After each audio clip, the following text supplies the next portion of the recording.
توبة نصوحا عسى ربكم أن يكفر عنكم سيئاتكم ويدخلكم جنات تجري من تحتها الأنهار يوم لا يخزي الله النبي والذين آمنوا معه نورهم يسعى بين أيديهم وبأيمانهم يقولون ربنا أتمم لنا نورنا واغفر لنا إنك على كل شيء قدير.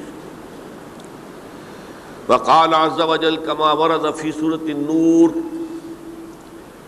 وتوبوا إلى الله جميعا أيها المؤمنون لعلكم تفلحون.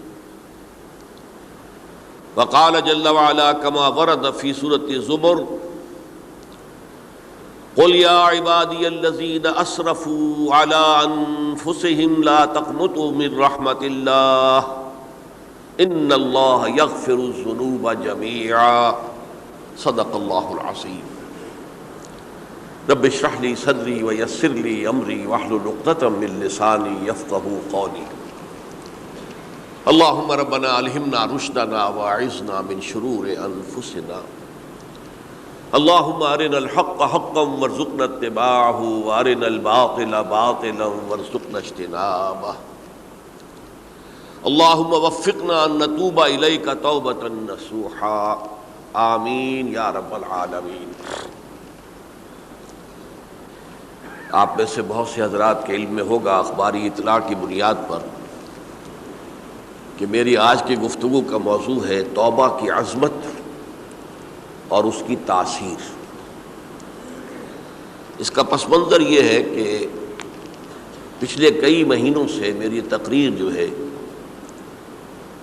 وہ جو اس وقت عالمگیر حالات ہیں اور جو امت کو خطرات درپیش ہیں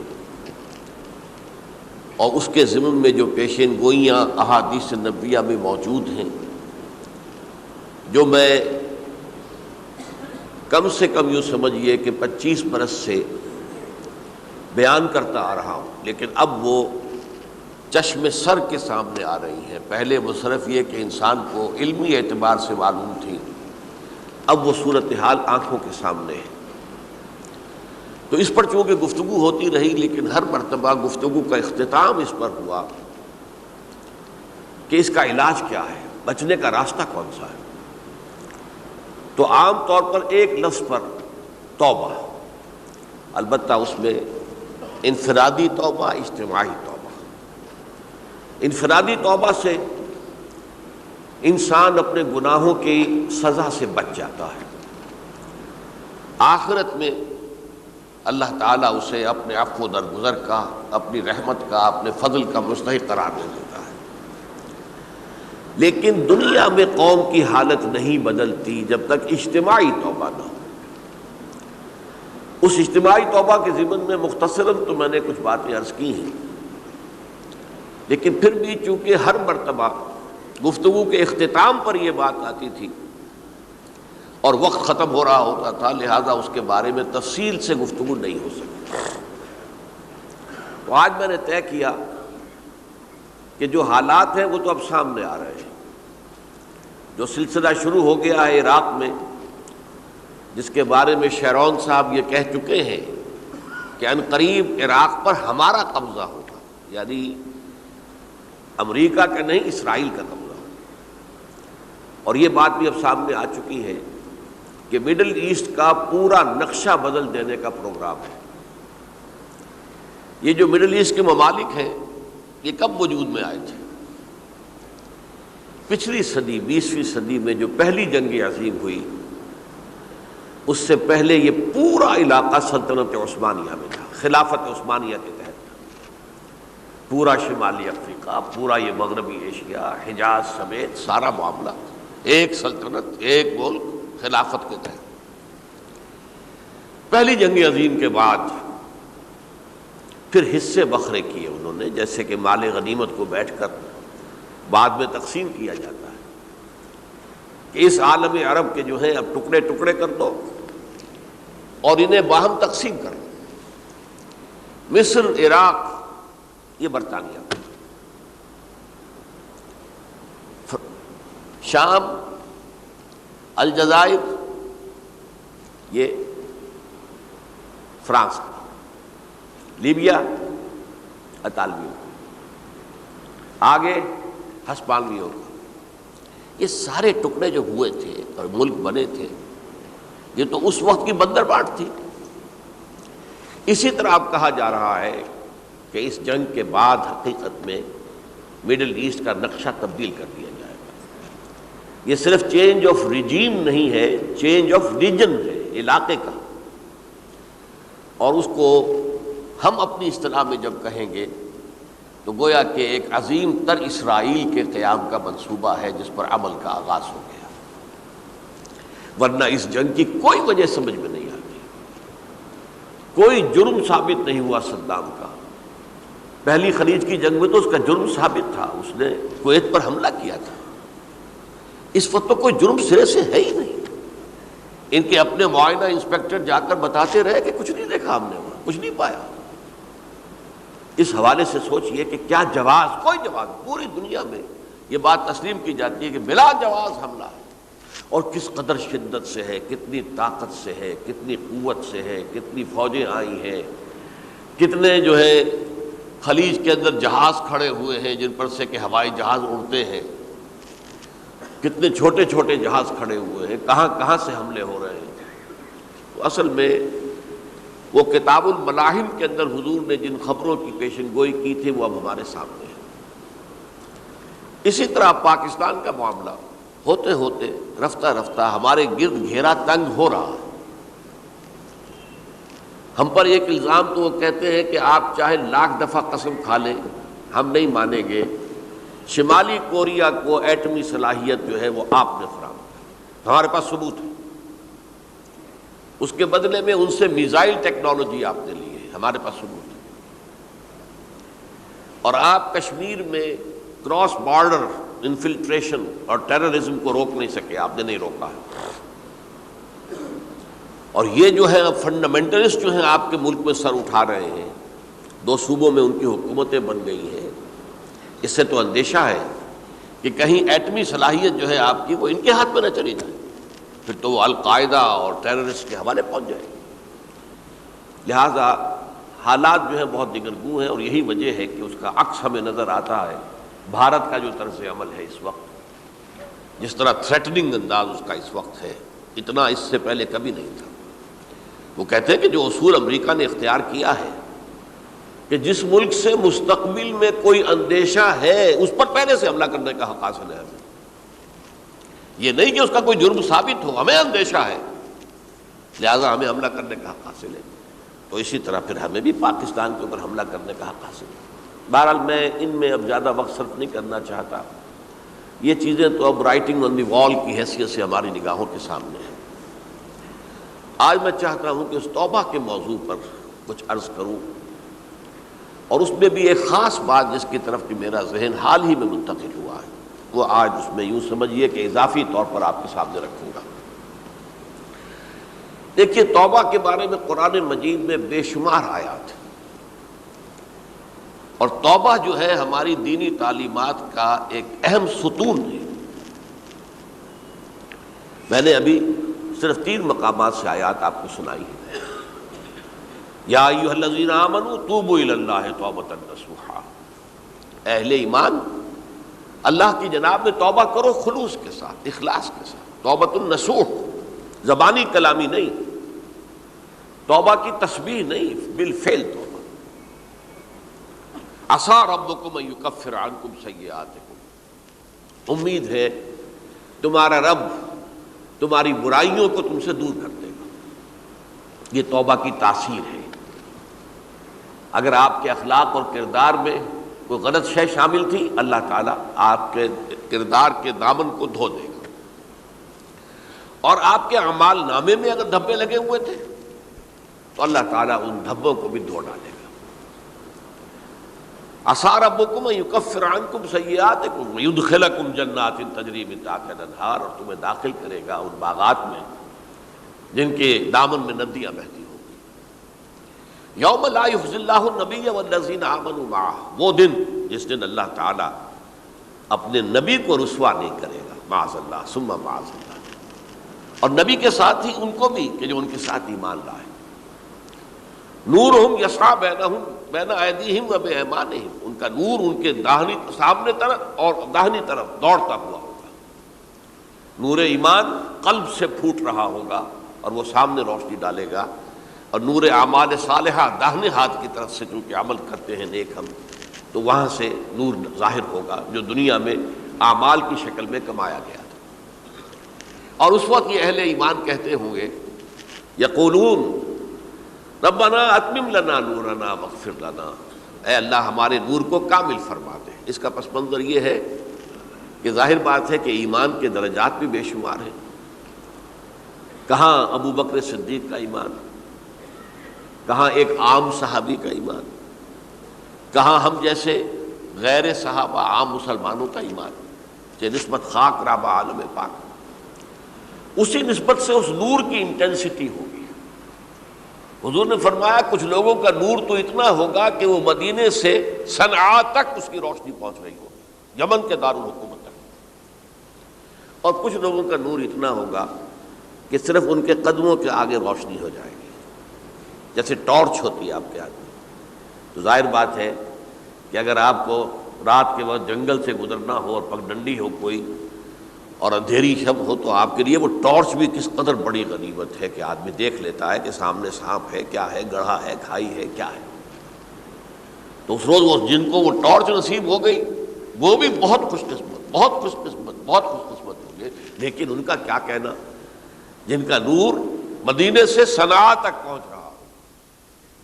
تو جن کے نور کی یہ انٹینسٹی کم ہوگی وہ اللہ سے دعا کرتے ہوں گے ربنا اتمم لنا نورنا، پروردگار ہمارے نور کو بھی کامل کر دے. تو نے اپنے ان بندوں پر کتنا فضل کیا ہے، کتنا بڑا نور ان کو عطا کیا. اتمم لنا نورنا، ہمارا نور بھی اس کا اتمام فرما دے، تکمیل کر دے. واغفر لنا، اور یہ کیسے ہوگا؟ ایسے ہوگا کہ ہمارے گناہوں کی پردہ پوشی کر دے. گناہوں کی پردہ پوشی ہوگی تو پھر اس نور کی انٹینسٹی میں اضافہ ہو جائے.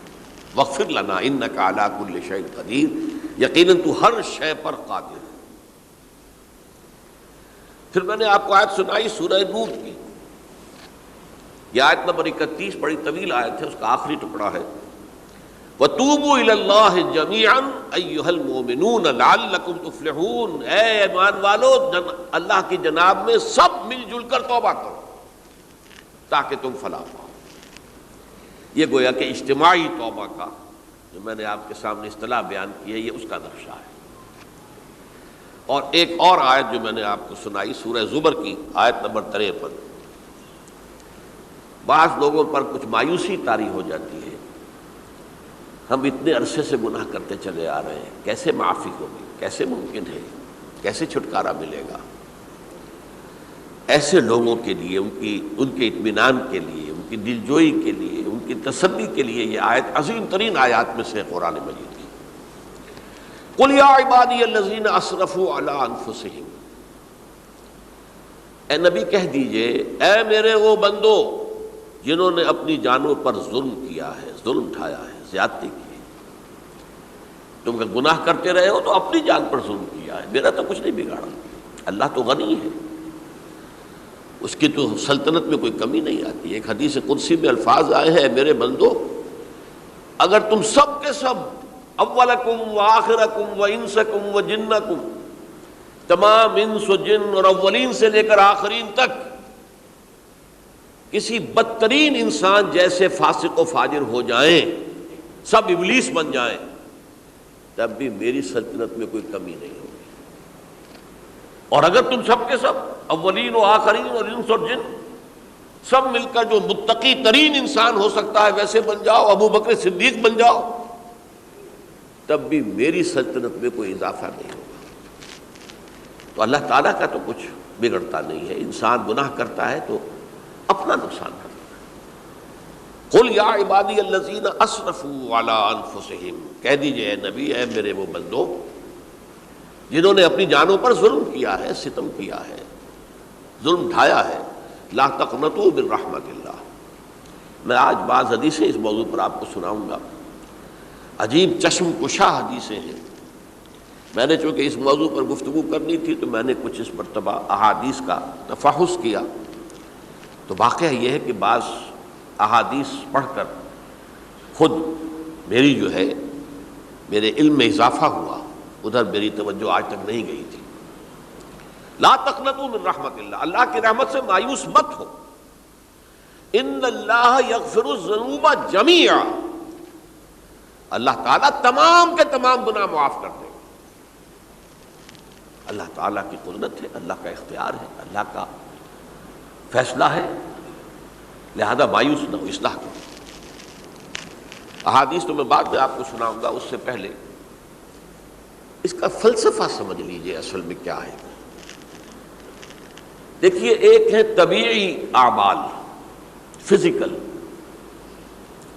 ان کا ہم دنیا میں اصول یہ دیکھتے ہیں کہ اس کے نتائج لازمی ہوتے ہیں اور ان سے چھٹکارا نہیں مل سکتا۔ آپ نے سنکھیا کھایا ہے تو مریں گے، چائے کھانے کے بعد آپ نے خودکشی کا ارادہ کیا، سنکھیا کھا لیا، اب چاہے آپ پر ندامت ہو، پشیمانی ہو، پریشانی ہو، توبہ کرے، آپ کو بچنے کا کوئی سوال نہیں، مرنا ہی مرنا۔ اتنا یہ کہ اللہ تعالیٰ جو ہے اپنی معجزانہ کسی قدرت سے اس عمل کا جو طبعی نتیجہ ہے اس کو نکلنے سے روک دے۔ آگ کی فطرت ہے کہ وہ جلاتی ہے، اللہ کے حکم کے تحت حضرت ابراہیم کو اس نے نہیں جلایا، یا نار کونی بردن وسلام علی ابراہیم۔ لیکن یہ ہمیشہ نہیں ہوتا، یہ تو ایک دفعہ ہو گیا بس۔ اللہ جب چاہے اب بھی کر سکتا ہے، لیکن یہ روز روز نہیں ہوتا۔ روز روز جو بھی فزیکل لاز ہیں وہ چل رہے ہیں، اگر وہ نہ چلے تو کوئی سائنس پاسبل ہی نہ ہو، کوئی ٹیکنالوجی ممکن ہی نہ ہو۔ یہ تو ان فزیکل کیمیکل لاز جو ہیں ان کا دوام ہے کہ جس کی وجہ سے یہ ساری سائنس اور ٹیکنالوجی اب کہاں سے کہاں پہنچ رہی ہے کہ عروج آدم خاکی سے انجم سہمے جاتے ہیں کہ یہ ٹوٹا ہوا تارا کہیں مہی کا عامل نہ بن جائے۔ تو یہ توبہ جو ہے فزیکل اعمال میں مفید نہیں ہے، چاہے آپ پر یہ احساس میں کیا کر بیٹھا، کیا میں نے کیا، کیوں میں نے کھا لیا یہ سنکھیا، تو اب اثر کرے گا۔ جو اخلاقی اعمال ہیں ان کا قانون یہ نہیں ہے۔ اخلاقی اعمال کے نتائج ختم ہو جاتے ہیں توبہ کے ساتھ۔ یہ ایک بہت بڑا قانون ہے، بہت بڑا قانون۔ ایسا نہیں ہے کہ کسی گناہ سے انسان کی فطرت میں کوئی ایسی مستقل کجی واقع ہو جائے کہ جس کی اصلاح کی کوئی صورت ہی نہ ہو، یہ نہیں ہے۔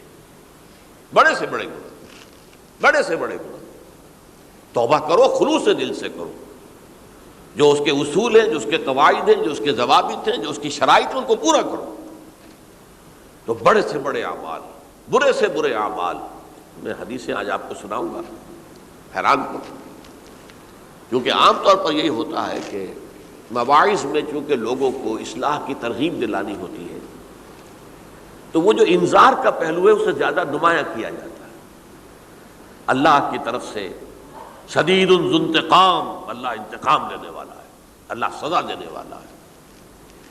لیکن یہ دوسرا پہلو جو ہے وہ بھی اپنی جگہ پر بہت اہمیت کا حامل ہے کہ طبیعی اعمال کے نتائج اور عواقب اور اخلاقی اعمال کے نتائج و عواقب یہ ایک جیسے نہیں ہیں۔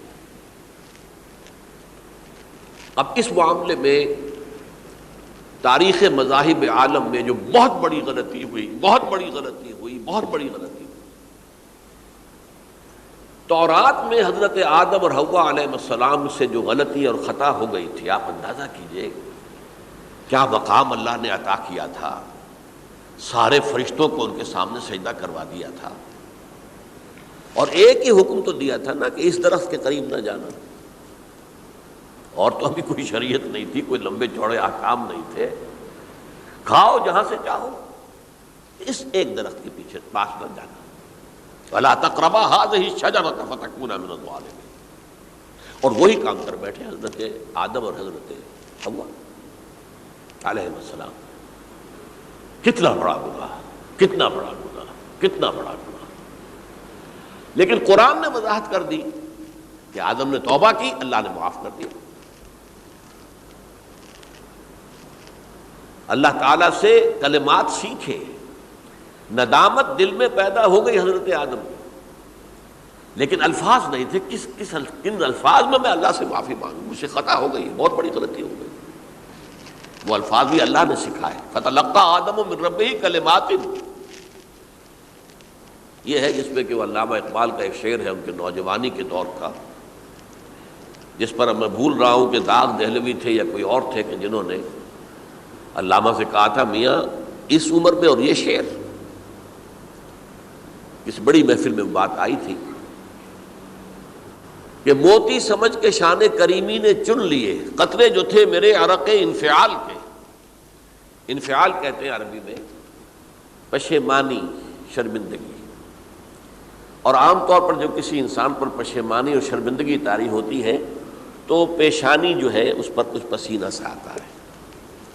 تو قطرے جو تھے میرے عرق انفعال کے موتی سمجھ کے شان کریمی نے چن لیے، اللہ کی نگاہ میں ان کی اتنی قیمت، ان کی اتنی وقت میرے بندے نے پشیمانی اختیار کی ہے اپنے اس غلط کام کے اوپر، اسے رنج اور افسوس ہو رہا ہے، تو اللہ کی نگاہ میں اس کی یہ عظمت ہے، یہ قدرت ہے۔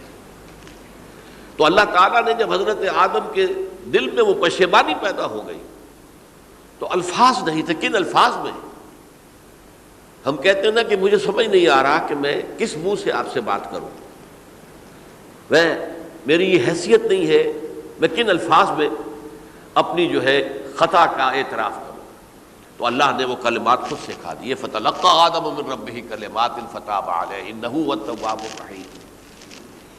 یہ چیز کہیں تورات جب دوبارہ مرتب ہوئی ہے تو وہ نکل گئی، اس میں رہ گئی، باقی اس میں شامل نہیں ہوئی۔ یہ تاریخی اعتبار سے جان لیجئے، تورات جو ہے وہ آج سے 2500 بلکہ 2600 برس قبل سے دنیا سے غائب ہے۔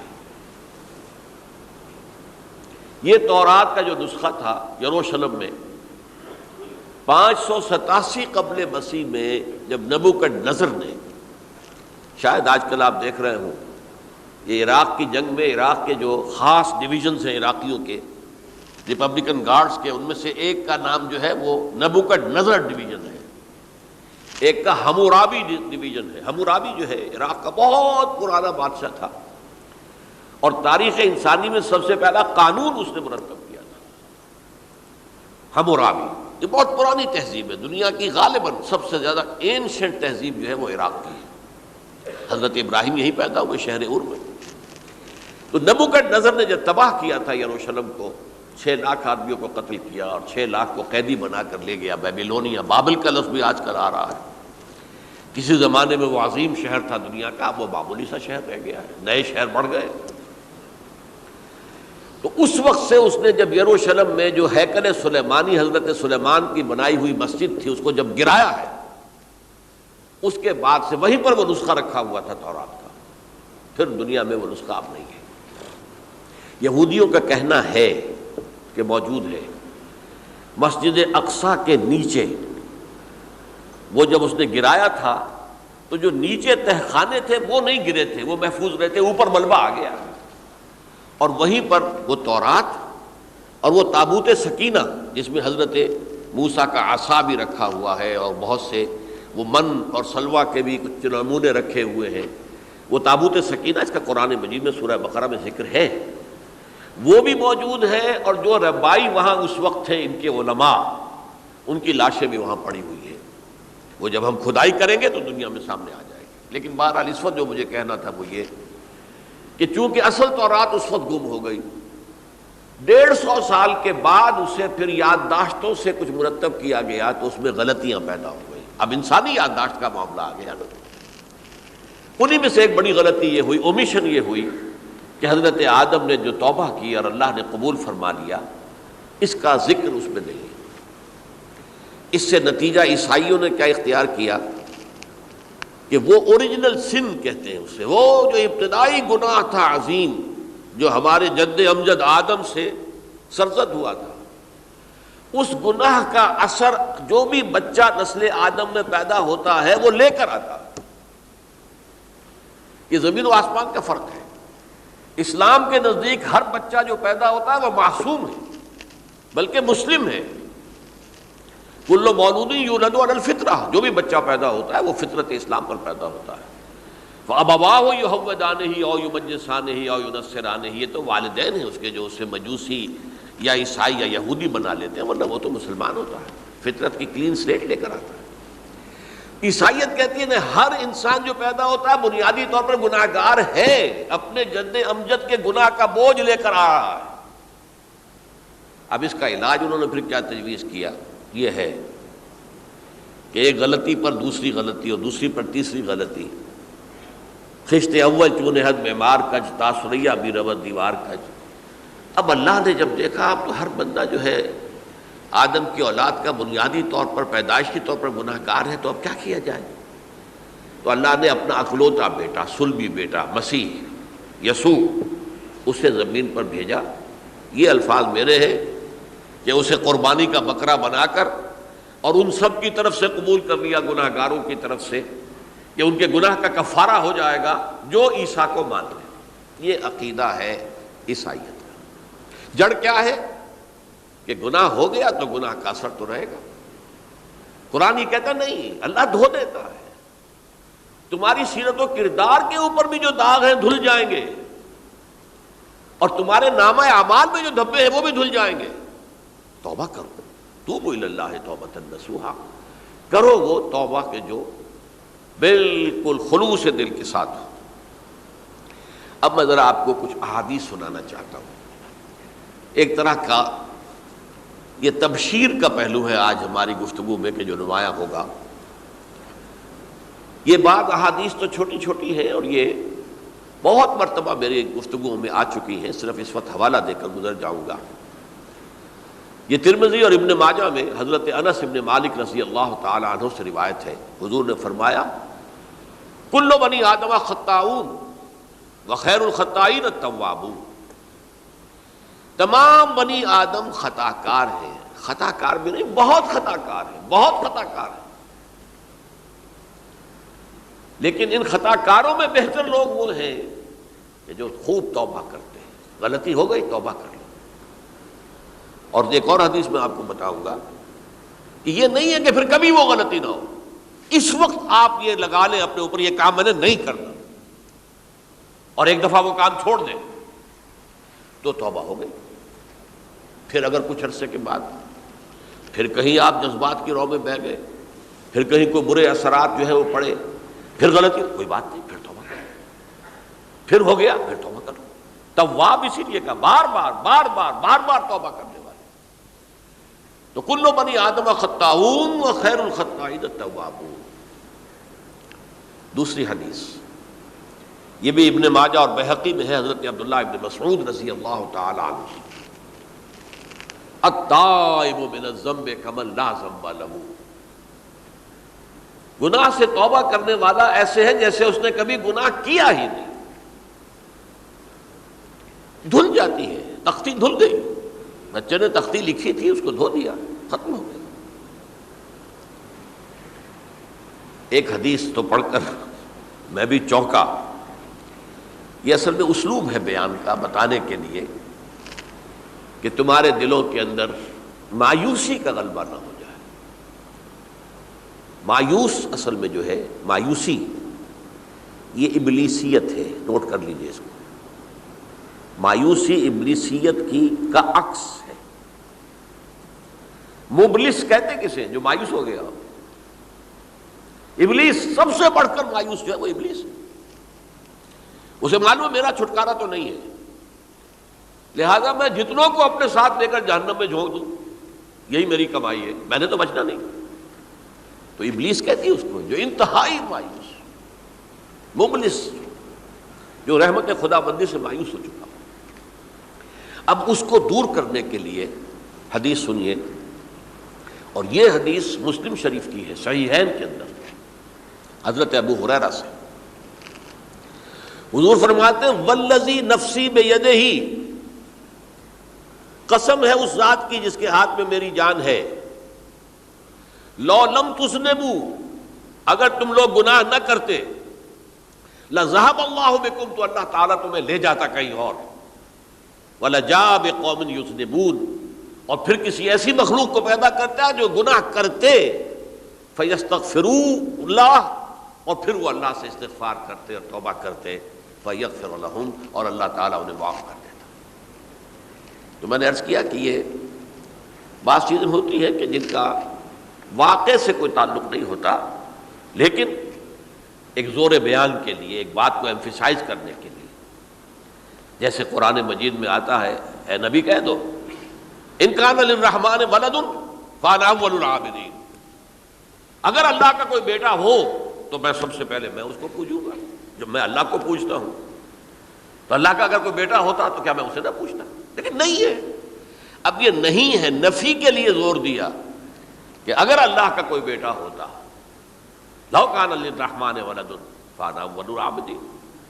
اسی طرح یہ ہے کہ اگر انسان گناہ نہ کرتے اور گناہ کے بعد توبہ کر کے اللہ تعالیٰ کی شان غفاری کا ظہور نہ ہوتا، یعنی یہ بھی ایک عجیب فلسفے کی بات ہے، اللہ نے یہ کائنات کیوں پیدا کی؟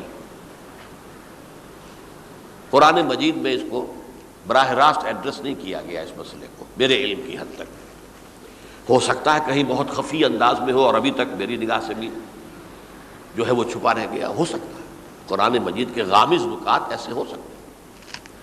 کوئی شخص، میں تو کہتا ہوں کہ اگر کوئی شخص کہتا ہے، میرے بارے میں ایک عالم دین نے کہہ دیا تھا کہ اسے قرآن پر بڑا عبور حاصل ہے، تو میں نے انہیں پیغام پہنچایا، جن صاحب نے مجھے ان کا یہ جملہ سنایا تھا کہ آپ نے قرآن کی توہین کی ہے، قرآن پر عبور کسی انسان کو نہیں ہو سکتا۔ عبور کا مفہوم کیا ہے؟ دریا کے دو کنارے ہیں، آپ اس کنارے سے اس کنارے چلے گئے تو آپ نے عبور کیا دریا۔ قرآن کے کنارے ہیں ہی نہیں، لا پیدا کنار۔ لہذا یہ کہہ دینا کسی کے بارے میں کہ قرآن مجید، اب انہوں نے تو ایک طرح سے میری تعریف کی تھی، میرے ایک ساتھی سے جملہ کہا تھا، ان کے وہ عزیز تھے، تو گویا کہ وہ جو میری تنظیم میں تھے ان کو خوش کرنے کے لیے کہہ دیا ہو یا جو بھی ہو، ان کے دلی جذبات ہو سکتا ہے کہ میں نے کہا انہیں یہ میرا پیغام پہنچا دیجیے، آپ نے قرآن کی توہین کی ہے۔ قرآن پر عبور کسے ہو سکتا ہے؟ نہ معلوم کتنے مقامات ہیں کہ جہاں امام راضی بھی کھڑے ہوئے ایسے نظر آتے ہیں، دہشت زدہ، اعلم ان ھذا المقام مقام غامض مہیب عمیق، ہوشیار کے رہ بردم تیغست قدم را، ہوشیار ہو جاؤ، یہ بڑا خطرناک مقام ہے، بہت مشکل مقام ہے، اس کے تہ تک پہنچنا کسی کے لیے ممکن نہیں ہے۔ سورہ حدید کی آیت هو الاول والآخر والظاہر والباطن پر یہ الفاظ ہیں جو امام راضی نے لکھے۔ تو اس لیے میں آپ سے عرض کر رہا ہوں کہ یہ کہنے کا انداز ہے، والذی نفسی بیدہ لو لم تذنبوا، اس ہستی کی قسم جس کے ہاتھ میں میری جان ہے، اگر تم گناہ نہ کرتے، تو میں عرض کر رہا تھا تو اللہ کی شان غفاری کیسے ظاہر ہوتی؟ اللہ نے کائنات کیوں پیدا کی؟ کنت کنزا مخفیا فاحببت ان اعرف فخلقت الخلق۔ محدثین کرام اگرچہ اس حدیث کی سند کو پختہ نہیں مانتے، لیکن اکثر مفسرین نے اس کو تسلیم کیا ہے۔ علامہ آلوسی نے تسلیم کیا کہ میں ایک چھپے ہوئے خزانے کے مانند تھا۔ اب خزانہ کہیں پڑا ہے، اس کا کیا حاصل کیا ہے؟ وہ تو کہیں کھلے، کسی کے پاس جائے، کوئی اسے فائدہ اٹھائے تب تو کوئی فائدہ ہوا نا۔ تو کن تو کنزا مخفیا، میرے اندر طاقت تھی، قوت تھی، خلاقی تھی، میری شان ساری میرے اندر ہی اندر تھی نا۔ کن تو کنزا مخفیا فاحببت ان اعرف، تو میں نے یہ چاہا کہ مجھے پہچانا جائے۔ فخلقت الخلق، تو میں نے خلق کی تخلیق کی ہے، اب مجھے پہچانو اس کائنات کے ذریعے سے، یہ میری تخلیق ہے، آؤ دیکھو۔ ایک مصور اپنی تصویروں کی نمائش لگا، دیکھو میرے شاہکار، آؤ دیکھو، یہ میرے فن کے کمال کے نمونے، آؤ دیکھو۔ تو یہ ہے سب، دیکھو زمین آسمان، ان فی خلق السماوات والارض واختلاف اللیل والنہار والفلک التی تجری فی البحر بما ینفع الناس وما انزل اللہ من السماء من ماء فاحیا بہ الارض من بعد موتہا۔ یہ ساری آیات ہیں، غور کرو۔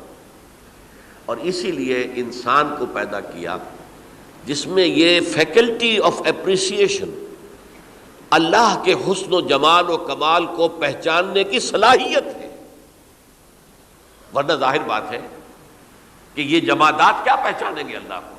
یہ پہاڑ کیا پہچانے گا اللہ کو؟ اللہ کو پہچاننے کی صلاحیت انسان میں ہے۔ تو یہ چونکہ ایک فلسفہ ہے باقاعدہ کہ اللہ نے تعالیٰ، اسی سے میں کہہ رہا ہوں اگر گناہ نہ ہوتا اور پھر توبہ نہ ہوتی اور میں اس کو معاف نہ کرتا تو میری شان غفاری کا ظہور کیسے ہوتا؟ میری شان ہے نا، غفار بھی ہوں، ستار بھی ہوں، اس کا ظہور کیسے ہوتا؟ تو والذی نفسی بیدہ لو لم تذنبوا لذهب اللہ بکم ولجاء بقوم یذنبون فیستغفروا اللہ فیغفر لهم۔ اگر تم لوگ گناہ نہ کرتے تو اللہ تمہیں ختم کر کے کوئی اور ایسی مخلوق پیدا کرتا کہ جو گناہ کرے اور پھر وہ توبہ کرے اور اللہ اسے معاف کرے۔ اسی سے ملتی جلتی ایک حدیث ہے، یہ امام احمد اور امام بہقی لائے ہیں اور اس کے راوی حضرت علی ہے رضی اللہ تعالی عنہ۔ ان اللہ یحب العبد المؤمن المفتن التواب، اللہ تعالیٰ کو بہت محبت ہے، یحب۔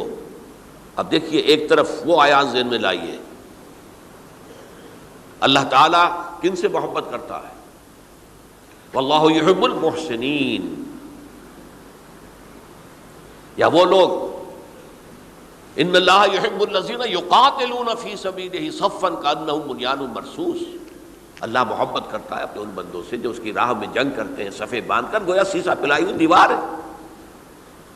یہ ہے مثبت کام، نیک کام، محسنین، اللہ کی راہ میں قتال کرنے والے۔ یہاں اس کے برعکس کہا جا رہا ہے ان اللہ یحب، اللہ تعالیٰ محبت کرتا ہے اپنے اس بندے سے، العبد المومن، جو مومن ہو۔ اس کی ایک اور بڑی پیاری حدیث آئے گی، المفتن التواب، جو بہت فتنوں میں مبتلا ہو جاتا ہو اور پھر بہت توبہ کرتا ہو،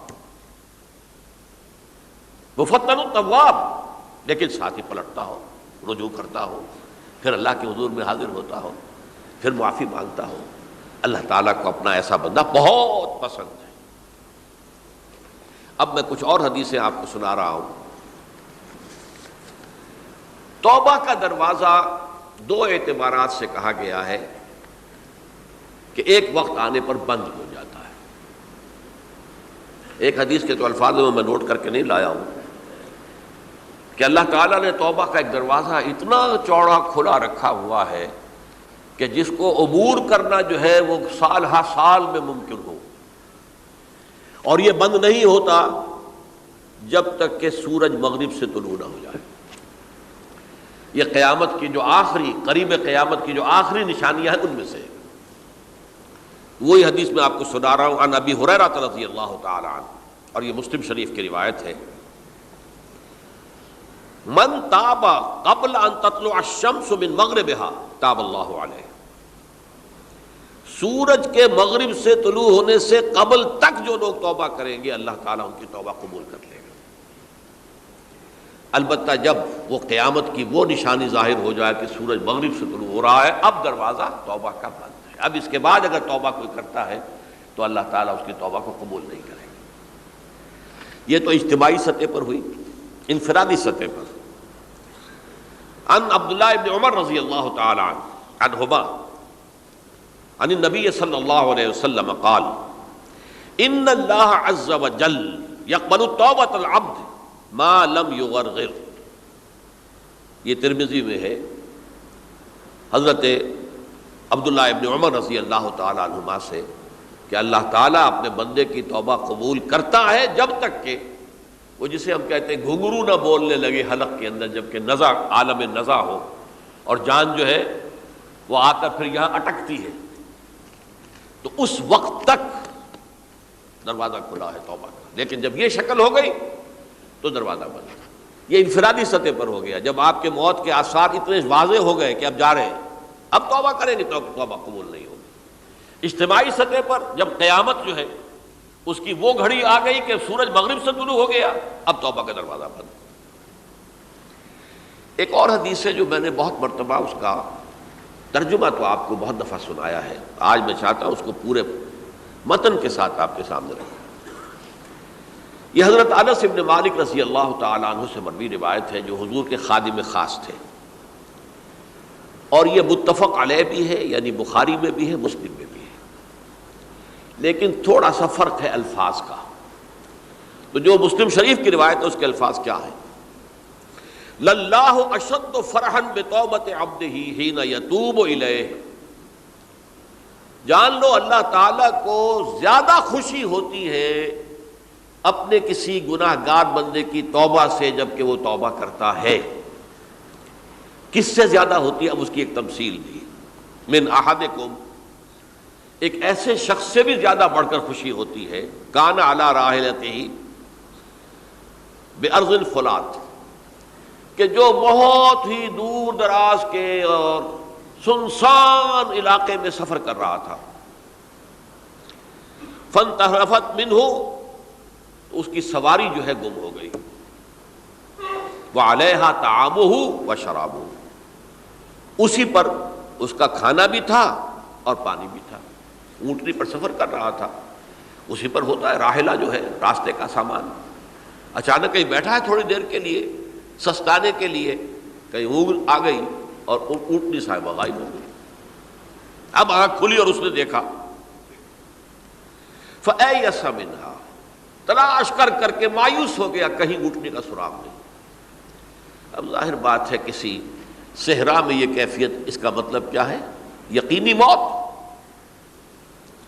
فَأَتَىٰ شَجَرَةً فَاسْتَجَعَ فِي ظِلِّهَا وَقَدْ أَيَسَ مِنْ رَاحِلَتِهِ، تو وہ ایک درخت کے نیچے اس کے سائے میں آ کے لیٹ گیا، گویا کہ موت کی امید میں۔ فَبَيْنَهُمَا وَهُوَ كَذَلِكَ إِذْ هُوَ بِهَا قَائِمَةٌ عِندَهُ، اس کی کہیں دوبارہ آنکھ لگی ہے، جو کھولا تو دیکھتا ہے اونٹنی تو موجود ہے، کھڑی ہے، تو وہ فوراً اس کی وہ جو رسی ہے وہ پکڑتا ہے، فَأَخَذَ بِخِتَامِهَا ثُمَّ قَالَ مِن شِدَّةِ الْفَرْحِ، اب جو اسے مسرت ہوئی اس کا آپ اندازہ کر سکتے ہیں، ایک یقینی موت کا معاملہ آ چکا تھا، اور اچانک اللہ تعالیٰ نے وہ کھوئی ہوئی اونٹنی جو ہے وہ واپس دلا دی۔ تو وہ کہنا تو یہ چاہتا تھا، اللہ تو میرا رب ہے، میں تیرا بندہ ہوں، لیکن جسے ہم کہتے ہیں کہ خوشی کی انتہا فرط مسرت میں ایسی زبان لڑکھڑائی، اس نے کہا اللہم انت عبدی وانا ربک، اے اللہ تو میرا بندہ ہے، میں تیرا رب ہوں، یہ کہہ بیٹھا۔ تو یہ کیا ہے؟ فرط مسرت جسے آپ کہیں، خوشی کی انتہا، کہ جس میں انسان جو ہے اتنی بڑی خطا کر بیٹھتا ہے۔ اللہ کو اپنے کسی گناہ گار بندے کی توبہ سے اس سے بھی زیادہ خوشی ہوتی۔ اب ظاہر بات ہے کہ یہ تماثیل کس لیے ہے؟ بعض لطائف، بعض حقائق اتنے لطیف ہوتے ہیں کہ ان کو بیان نہیں کیا جا سکتا بتمام و کمال، تو مثالوں کا سہارا لیتے ہیں۔ اللہ کو کتنی خوشی ہوتی کیا سمجھیں گے؟ لہذا یہ مثال تو سمجھ میں آ گئی نا، کہ ایک لقودق صحرا میں انسان سفر کر رہا تھا، ایک ہی اونٹنی ہے، اسی پر اس کا پانی ہے، اسی پر اس کا کھانا ہے، اور کہیں ٹھہرا ہے تھوڑی دیر کے لیے اور اونٹنی غائب ہو گئی، اور اس کے بعد تلاش کر کے شمال مغرب جنوب ہر طرح دیکھ لیا، اب تک کہیں اونٹنی کا سراغ نہیں۔ اب موت کے انتظار میں لیٹ گیا کہ اچانک دیکھتا ہے کہ اونٹنی موجود ہے، تو وہ اس شدت فرح میں یہ کہہ بیٹھتا ہے اللہم انت عبدی وانا ربک انا للہ و انا الیہ راجعون۔ اب دیکھیے ایک حدیث وہ آ رہی ہے، اور اس کو یوں سمجھیے، اللہ تعالیٰ نے جو انسان پیدا کیے ہیں ان کے مزاج مختلف ہیں۔ ان میں کچھ لوگ ہوتے ہیں جو قوی ہوتے ہیں ارادے کے، جو فیصلہ کر لیا ڈٹ گئے۔ کچھ لوگوں میں وہ قوت ارادی اتنی مضبوط نہیں ہوتی، وہ ادھر ادھر سوچتے رہتے ہیں۔ کچھ لوگ جسمانی طور پر بہت توانا ہوتے ہیں، کچھ لوگ جسمانی طور پر پیدائشی طور پر کمزور ہوتے ہیں۔ تو اگر کوئی قوت ارادی کمزور رکھنے والا شخص ہے، وہ بھی تو اللہ کی تخلیق ہے، اللہ کا بندہ ہے، خطاؤں کا ظہور ہو جاتا ہے، توبہ کرتا ہے، پھر کچھ عرصے کے بعد پھر خطا کا ظہور ہو جاتا ہے، پھر توبہ کرتا ہے، تو ہم تو یہ سمجھیں گے کہ ایک حد کے بعد پھر اس کی توبہ قبول نہیں ہونی چاہیے۔ لیکن حدیث سنیے، وعن ابی ہریرہ رضی اللہ تعالی عنہ قال قال رسول اللہ صلی اللہ علیہ وسلم ان عبدا اذنب ذنبا، یقیناً ایک بندہ جو ہے وہ ایک گناہ کرتا ہے،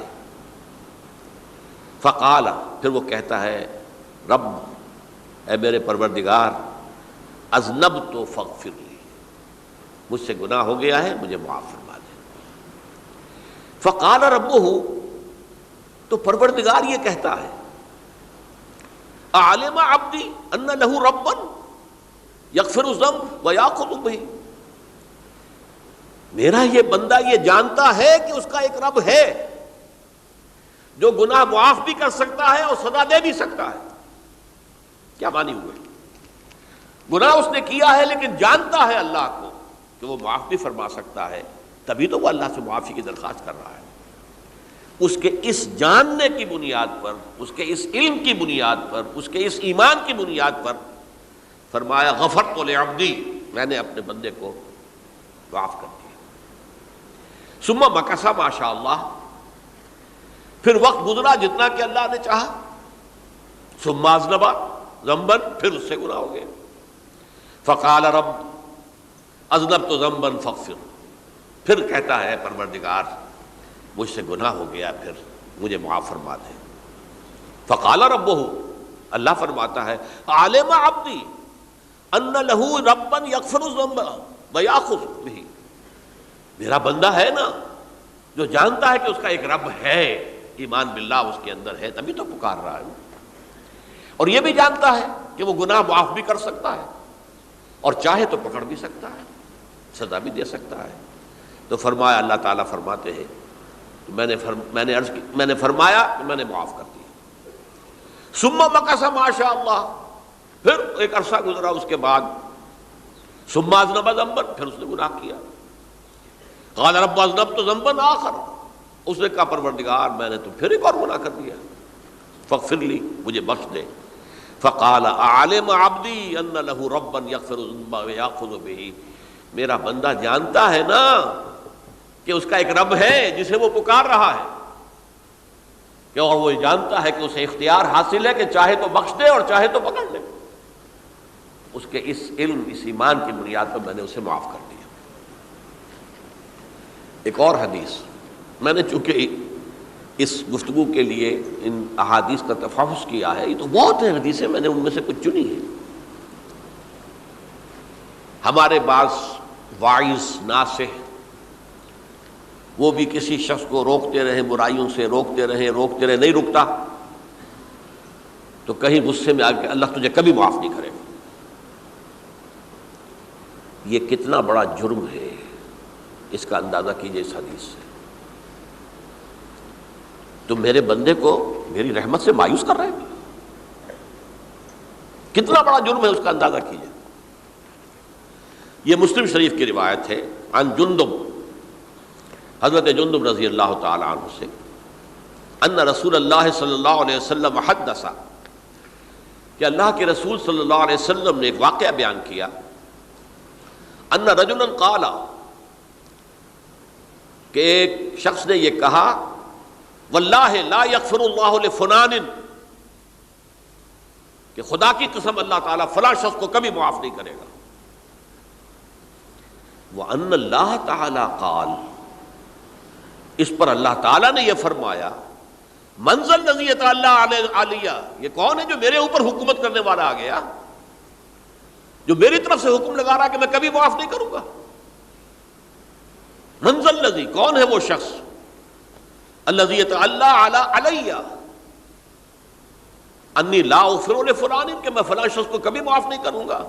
قد غفرت لفلان، اس کو تو میں نے معاف کر دیا۔ وَأَحْبَطْتُ عَمَلَهُ، اس شخص کے تمام اعمال میں نے ضائع کر دیے کہ تم نے میرے بندے کو مایوس کیا۔ یہ ہے جرم کی انتہا۔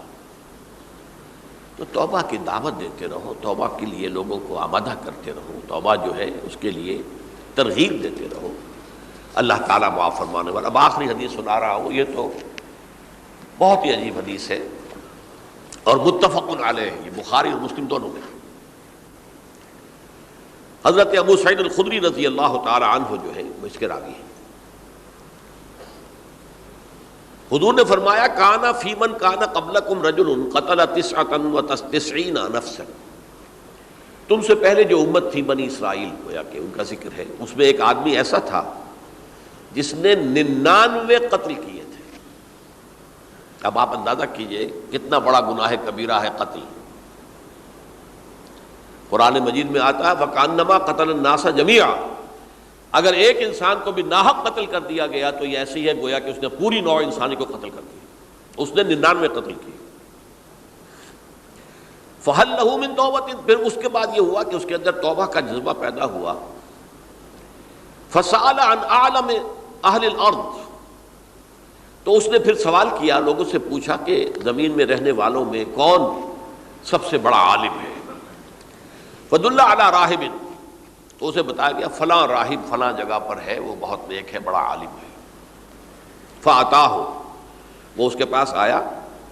فَقَالَ أَنَّهُ قَتَلَ 99 نَفْسًا فَهَلْ لَهُ مِن تَوْبَةٍ. انہوں نے کہا دیکھیے راہب صاحب، میں نے 99 انسان قتل کیے، اب مجھے یہ بتائیے کہ میرے لیے توبہ کا کوئی امکان ہے؟ فقال لا. اس نے کہا نہیں. فقتلہ. اس نے اس کو بھی قتل کر دیا.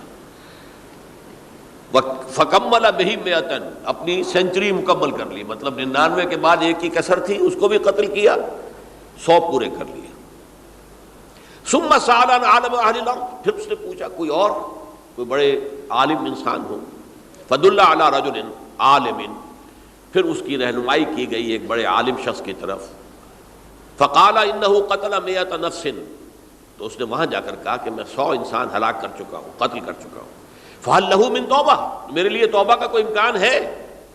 فقال نعم. اس نے کہا کیوں نہیں، 100 قتل کیے تب بھی کیا ہے، توبہ کا راستہ دروازہ کھلا ہوا ہے. ما لم یغرغر. جب تک کہ وہ گھنگرو نہیں بج رہا اس وقت تک تمہارے توبہ کا دروازہ کھلا ہوا ہے. فرمایا نعم. ومن یحول بینہ وبین التوبہ. تمہاری توبہ کے درمیان اور تمہارے درمیان کون حائل ہو سکتا ہے؟ توبہ کا دروازہ کھلا ہے.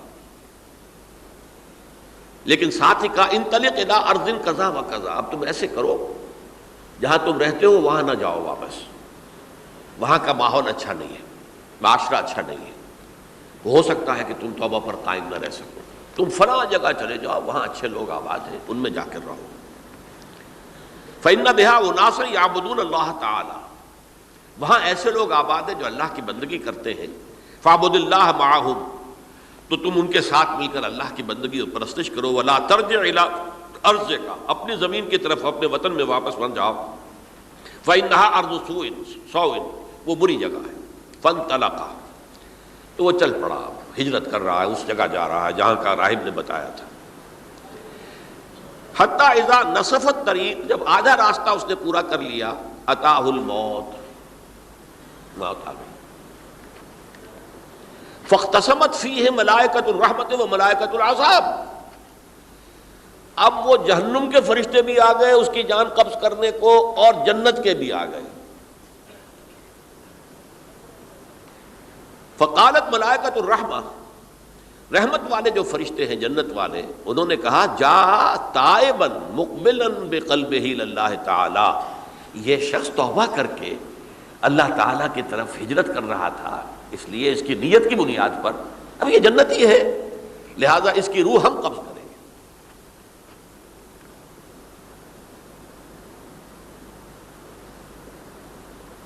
وقالت الملائکۃ العذاب.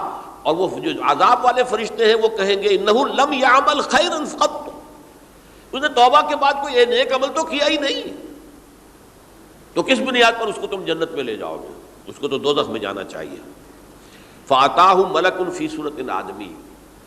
تو ان کے پاس اللہ نے ایک اور فرشتے کو بھیج دیا، آدمی انسانی شکل کے اندر. فجعلوہ بینہم. تو ان فرشتوں نے کہا بھائی ہمارا فیصلہ کرا دو، اس کی روح ہم لینا چاہتے ہیں یا ہم لینا چاہتے ہیں. انہیں حکم بنا لیا. فقال قیسوا ما بین الارضین فإلی ایتہما کان اقرب.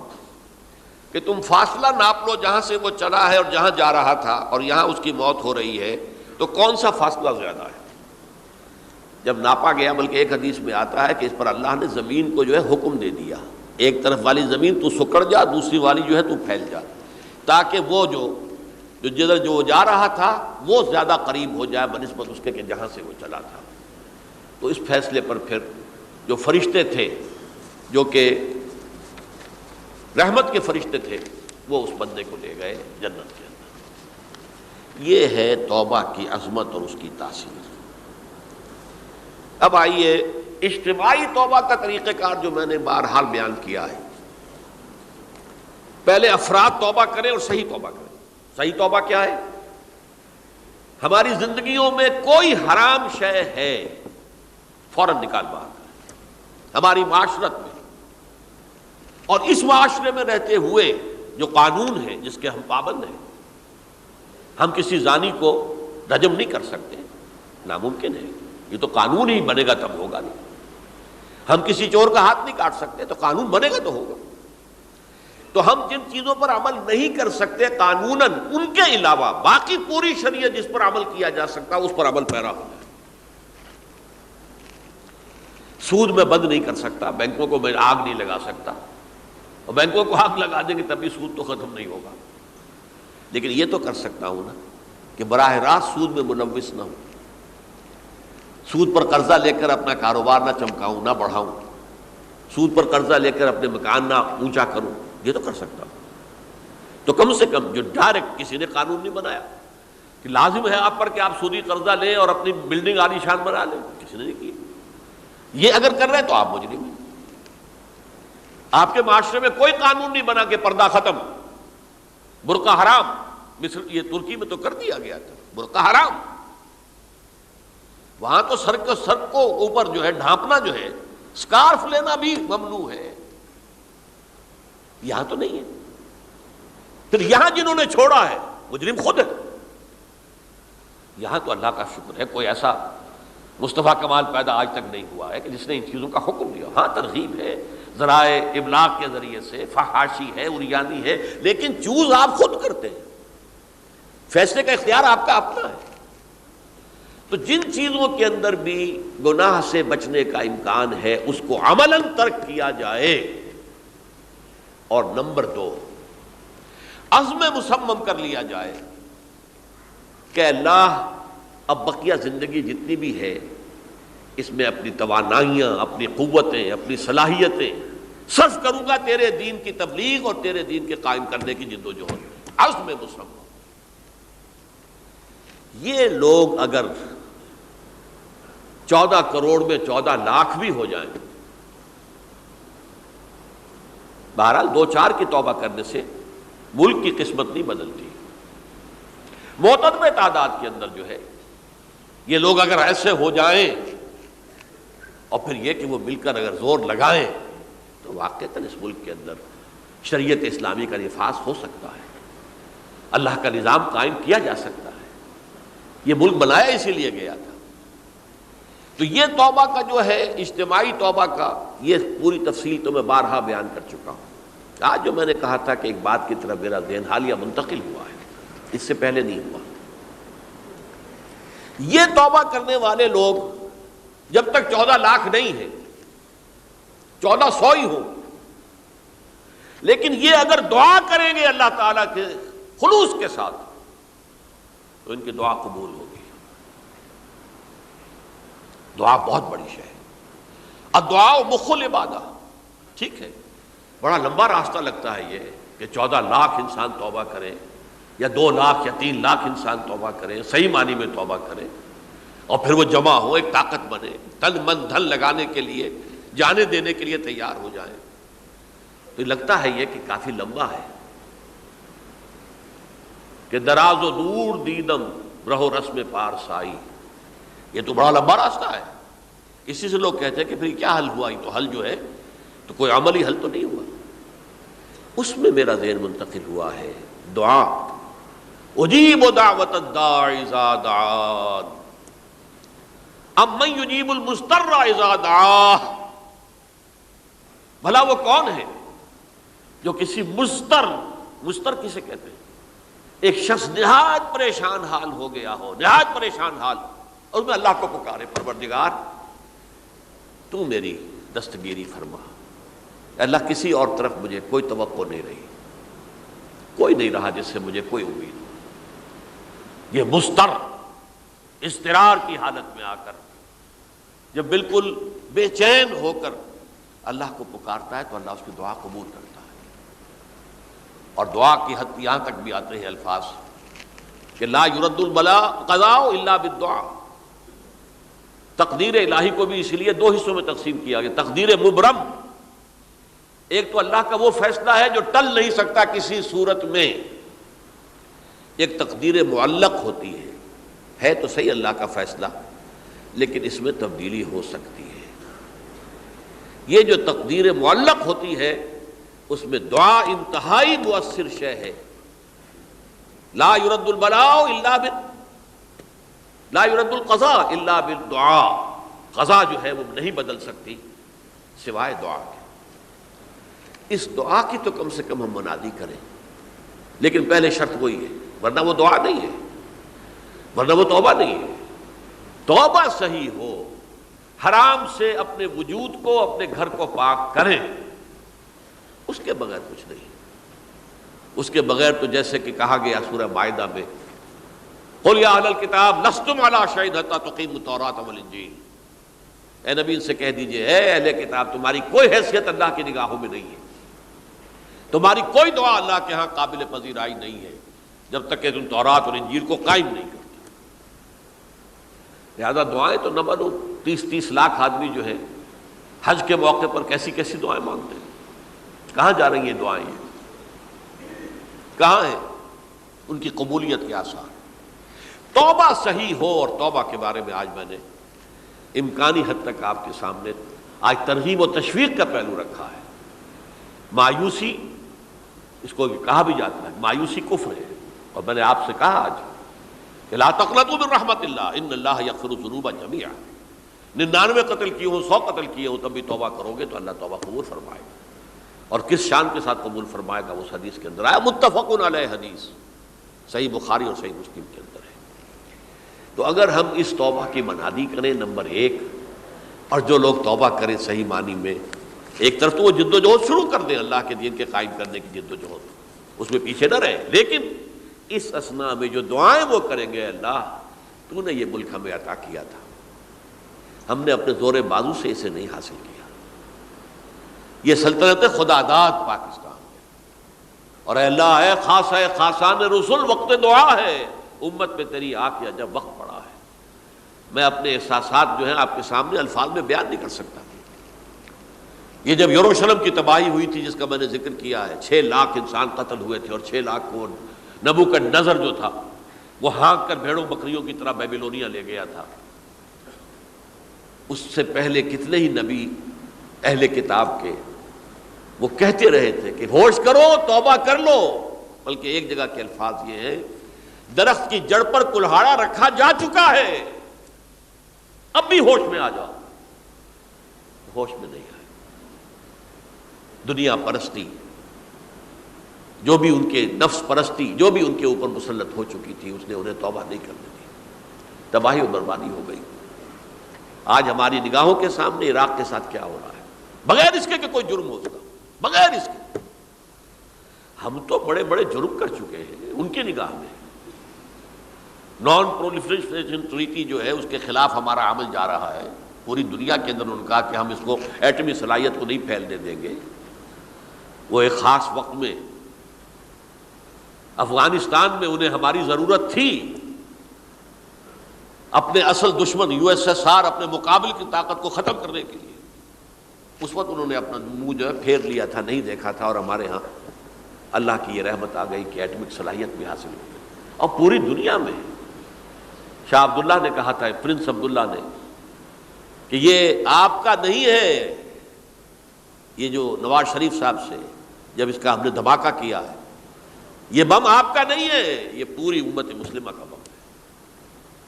کیسے یہ برداشت کر سکتے ہیں یہودی اور یہودیوں کے اعلی کار عیسائی، خاص طور پر پروٹیسٹنٹس، ویسپ، وائٹ اینگلو سیکسن پروٹیسٹنٹس؟ ناممکن. تو سمجھ لیجئے کہ پاکستان کی جڑوں پر بھی تیشہ رکھا جا چکا. یہ میرے احساسات کی اس سے کم میں تعبیر ہو نہیں سکتی، لیکن اب بھی امکان ہے، اب بھی امکان ہے، اب بھی امکان ہے. توبہ کرو، توبہ کراؤ، مل جل کر طاقت بنو، کوشش کرو کہ یہاں اسلام کا نظام آ جائے. اور اس اسنا میں بھی دعا کرو اللہ تعالیٰ سے کہ اللہ ہمیں مہلت عطا فرما دے، ہمیں کچھ اور مہلت عطا فرما دے، اے اللہ ہمیں کچھ اور مہلت عطا فرما دے۔ بارک اللہ لی ولکم فی القرآن العظیم ونفعنی وإیاکم بالآیات والذکر الحکیم۔